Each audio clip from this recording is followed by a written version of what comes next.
Hey everyone, in today's video, I'm going to be going through the 13 stocks that I own in my TFSA account. I haven't really talked about my TFSA account before. I mostly just share my Wealthsimple account. So this is a new account I'm kind of giving you guys an inside look at in terms of at least the stocks that I hold in this account. So if you like this kind of content, be sure to give this video a big thumbs up. And before jumping into it, if you're not sure what a TFSA account is, in Canada, it's called a tax-free savings account. You don't pay any tax on the dividends you get in that account or the capital gains. If you reside in Canada, you're investing in the markets, and you're not aware of what a TFSA account, I highly recommend you just Google that, figure it out, talk to your financial advisor or financial institution about it because it's the most tax-efficient way to be investing in the markets.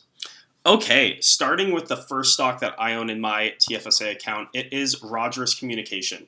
So Rogers Communication is a telecom company here in Canada. They primarily were operating in Ontario for the most part, some other provinces, but recently with the acquisition of Shaw, they really expanded their network out west. Looking into their dividend, they pay about a 3.7% dividend. Their market cap is a tad under $30 billion. Some more information about Rogers. One of the things that is the biggest driver for the company is really their wireless business. They have the largest wireless network in Canada, so that's everyone's cell phone bills for the most part. You see their average revenue per user on cell phone plans about 57%. They have about 64% margin on those plans. So give or take, every month they're making about $40 in EBITDA margin from over $40 each from over 11 million Canadians. So tons of money coming from this business. It's really their biggest cash cow and the biggest profit driver for the company. You see a couple of their ancillary brands there, even though they're doing a lot of work to try to move volume from Fido and etc. back into the master brand of Rogers. Going into the second thing that's worth noting about this company, they have a lot of media assets. So they actually own the Toronto Blue Jays outright.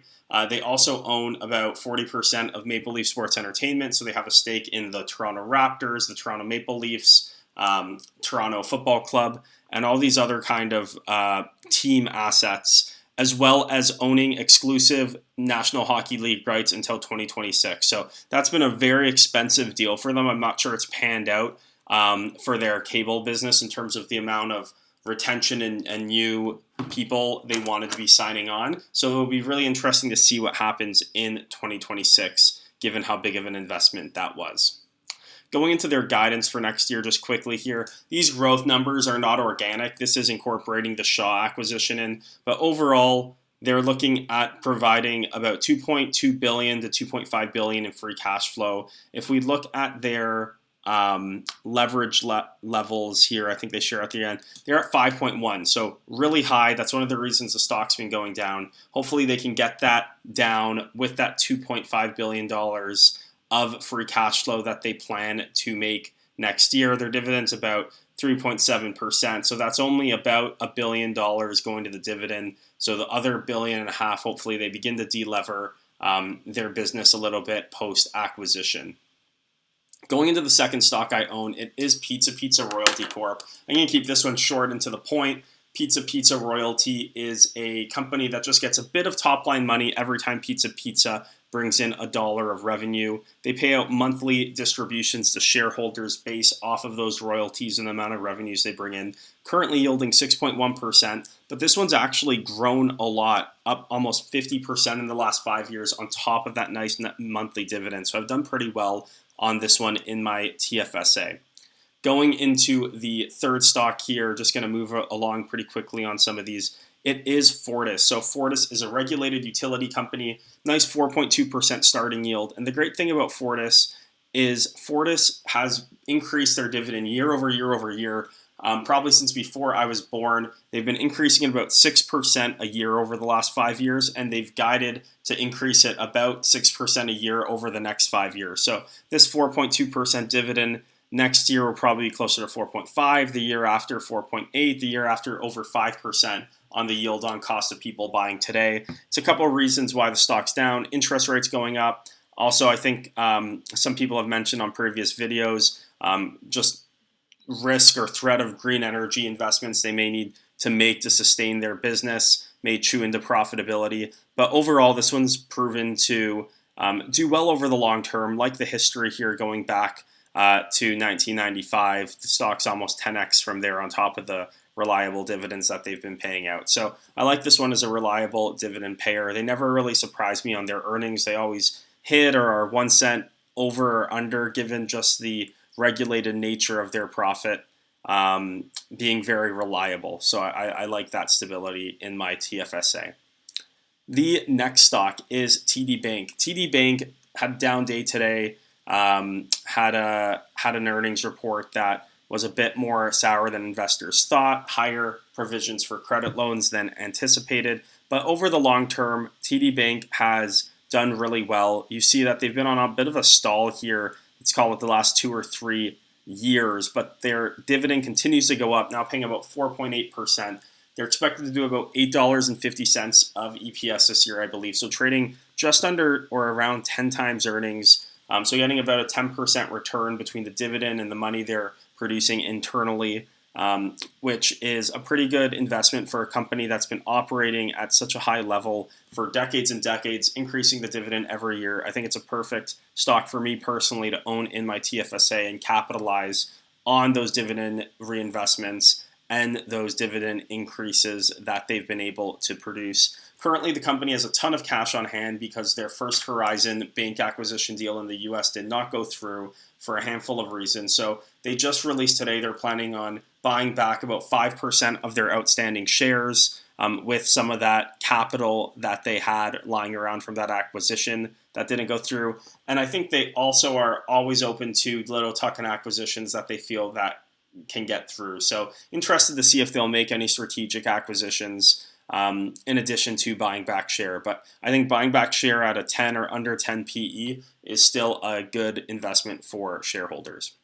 The next stock that I own, and this one's turned out to be a bit more of a controversial one over the years, is Riocan. So this is a retail REIT, but Riocan is not like all strip malls, second tier cities. This is a company that primarily operates in the biggest cities in Canada, has really hard to replace assets, and they have really great retail partners and tenants in their space. Paying a 5.5% dividend, they're going to do about $1.80 in funds from operation this year, so trading at under 11 times earnings. Looking at some of their tenant mix here, you can see they have a lot of services that really can't be impacted by increases in e-commerce and even recession in some sense, with groceries, pharmacy, liquor, value retailers is over 10% of their portfolio. Specialty retailers tends to not get hit too far. Obviously within their portfolio, as well as any business, they have some weak spots. Apparel at 6%, department stores is so low now,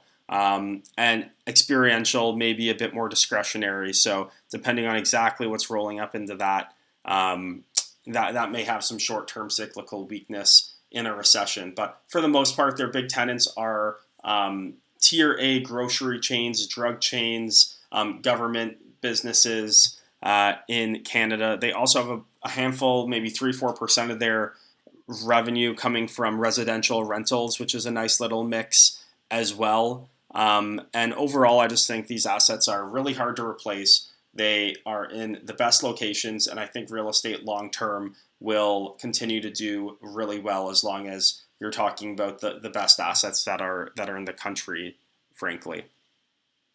Going to the next stock here, I also own quick service restaurants, or QSR is the ticker. The business is called Restaurant Brands International. This company owns trademarks like Popeyes, Burger King, Tim Hortons, and Firehouse Subs. For the most part, they are a franchising company, but they do own most of or a handful of the Tim Hortons in Canada. They're really franchising more and more abroad, trying to bring in asset-light revenue and profits to improve their growth profile. So similar to McDonald's, doesn't really own lots of their restaurants, just trying to get that royalty and licensing fee off the top. Looking at this company long term, it's been on a bit of a wild ride, but it's really run up over the last year. Some of their businesses, most notably Tim Hortons, but also Burger King, has gained a bit more momentum than it's had in prior years. This company does pay a pretty nice dividend, between 3 and 4% as well, I believe. And just looking at their earnings expectations here, expected to do about $4.40 this current year. So if I was to take that, look at their stock price, they're trading about 21, 22 times current year earnings. If I type in competitors, let's look at McDonald's, which is more of like the best in class in the industry. They're trading at 26, 27 times. Yum Brands is another one. Yum Brands, I believe, trades at a similar range as McDonald's, if I can get it up, about 26 times. So this company, despite having a more diversified set of brands, having a lot more opportunity to expand geographically, they're trading at a multiple about 4 times lower, 21, 22 instead of 26, 27, than their industry peers. So I think it's a great value. I get the best dividend versus all 3 of them, and I can hold it in my Canadian account as well, which I can't do on either of their other main competitors. So that's why I own restaurant brands in my TFSA portfolio. Moving on quick to the next stock here, it is ticker ZWB. This is a covered call Canadian bank ETF. So they write premiums on the Canadian banks.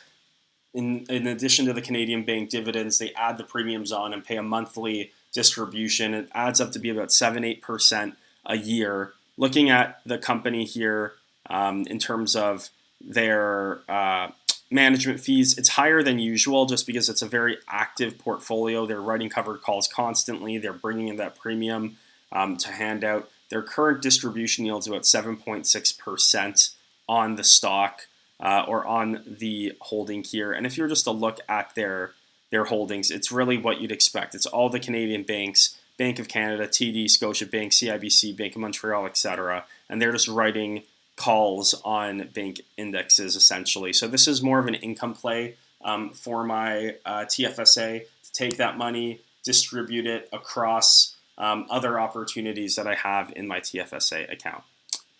Next stock I recently added in my TFSA is A&W Royalty Income Fund. Very similar investment to Pizza Pizza. And one of the reasons I love these investments is it's no fluff around needing to have higher capex versus year ago, labor costs increasing, inflation's, rents increasing. It's really just how much revenue did the company do, and you get a slice of that. So very simple, very hard to disrupt this stream of income coming to my portfolio month to month, no matter what's really going on in the economy. As long as these businesses continue to sell and bring revenue in, I'm getting a check at the end of the month. So I really like that dynamic, that worry-free monthly dividend. On A&W Royalty, I'm getting about 5.8%, so slightly less than Pizza Pizza, but pretty similar. Looking at their footprint in Canada, I love how spread out they are in Canada. I've talked about that on other videos that I've discussed A&W. So 300 locations out of their 1,000 are in Ontario. So the other 2/3 are outside of Ontario. Looking at some of their restaurant formats here, they're primarily about 60% in freestand locations, which I think is great. They've also opened up about 100 locations in downtown cores across Canada, which is a new, smaller format store. One area that's been seeing a bit more weakness is their shopping center locations. They're in lots of shopping centers, so that's one maybe headwind in terms of same-store sales potentially going down organically, but definitely accelerated during a recession. But these other concepts, I feel like they're in really good positions to continue to drive new locations and growth within the existing locations. The next stock I have here is Allied Properties. So this is an office REIT. This stock has gotten absolutely clobbered. One of my worst performing stocks. You can see it here. It actually was over $50 before the pandemic, now down to $20. There's a lot of rhetoric around what back to office will look like, how easy or challenging it'll be for office real estate to re-up their loans that they currently have with banks. Lots of banks don't want to touch office real estate. So it's a lot of concerns. But at the end of the day, the funds from operation on Allied are actually the same as they were before COVID, about $2.20, $2.30 a share in funds from operation, which means that Allied right now is trading at about 9 times earnings for Tier A office properties in Toronto, Vancouver, Montreal. They also have about 5% of their rent or so coming from parking in downtown cores and another 10% coming from retail on the bottom of their shopping centers. So just to give you a sense of the type of assets that they own here. This is just City of Toronto, just to scroll through. You can get a bit of a look here. Some of these very large buildings right in the downtown core in St. Lawrence Market, King Street, etc. Lots of these have opportunity for them to build up on, really expand square feet if the demand returns, and then just lots of other opportunities for multi-use purposes in these core cities, which is core to their strategy of where they own. If I just wanted to go to another city like Kitchener, just to give you guys a sense for their assets. No. Oh, here we go. Just took a minute there. You can kind of get a sense of the quality of their assets. In lots of cases, they're trophy assets in downtown cores of some of these cities. This is a Google office in Kitchener that's been expanding really quickly. And I know this one's a bit more risky, but I like the risk reward relative to the value of the company. Trading 9 times earnings, paying me a 9% dividend. If I went to the private market to try to buy this quality of office building, I would not be getting 9% cash returns and 9 times earnings on the sell price of these buildings. So I think it's undervalued. I think it'll come back to some extent, in my personal opinion. I just don't know if it'll ever get back where it was before, but I don't need it to get all the way back up to be successful in this investment. Going on to the next stock. This one is my worst performing stock, I think, ever that I've had. Northwest Healthcare. They own hospitals and other hospitality centers. I'll share a bit more in a minute. They're paying over 1% a month, 12.5%. I fear that this will likely get cut. They've been paying it for the last 6 months or so at these elevated yield rates as a result of the stock price cutting by 50%. If we wanted to look at some types of buildings they own, hospitals, specialty hospitals, ambulatory care centers, medical office buildings, so that's like doctors' offices, stuff like that, specialty clinics, etc. This company, a couple years ago, just to keep it high level, got into the business of doing property management at hospitals, which added a lot of performance bonuses and volatility to quarter, year-over-year earnings. They also entered into a ton of joint ventures all over the world, in the UK, in all these other markets, took on a lot of debt to enter those joint ventures, and it's just extremely complex. It is not the same REIT I initially invested in, and I didn't know how complex the business has gotten over the years. So shame on me a bit, but I'm still trying to unpack exactly my thoughts on the company and whether I want to continue holding it, maybe investing more in it, or just holding and seeing where it goes from here, getting my monthly dividend as it comes in. One of the great things I love about this business, though, is their weighted average lease term is almost 15 years. And that's because lots of their hospital assets have 20, 30, 40-year leases with governments paying, which is very stable income that the company's bringing in every month. And while they're balancing a lot of debt and different types of businesses, they are still paying lots of that out to you via the dividend of 80 cents a year. So this is one I need to do more work on, but I do currently have it in my TFSA, most definitely at a loss.